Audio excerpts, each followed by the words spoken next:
শ্যাম সবাইকে বিদায় জানিয়ে মঙ্গল গ্রহে চলে যাচ্ছিল। সবাই তাকে হাসি মুখে বিদায় দিচ্ছিল। ঠিক তখনই সেখানে শ্যামের ছোটবেলার বন্ধু চলে আসে, কারণ সেও তার বন্ধুর সাথে মঙ্গল গ্রহে যেতে চাচ্ছিল।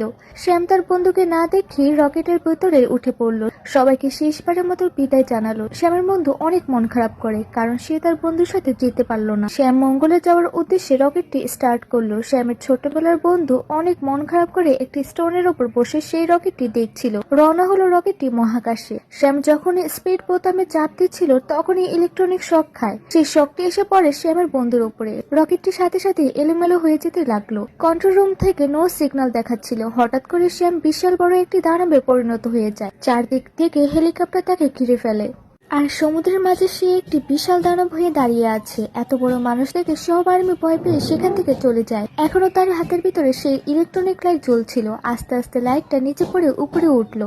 সাথে সাথে সেখান থেকে আলো ঝলকাতে লাগে এবং বিশাল একটি রকেটে পরিণত হয়ে যায়। রকেটটি আস্তে আস্তে নিচে নেমে আসলো। সেই রকেটের ভেতর থেকে কে যেন লাফ দিয়ে ছেলেটির কাছে আসলো। এটা আর কেউ ছিল না, এটা ছিল শ্যাম।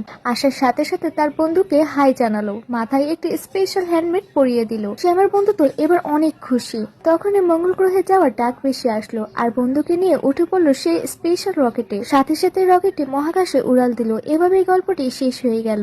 গল্পটি ভালো লাগলে চ্যানেলটি সাবস্ক্রাইব করে রাখবেন। আল্লাহ হাফেজ।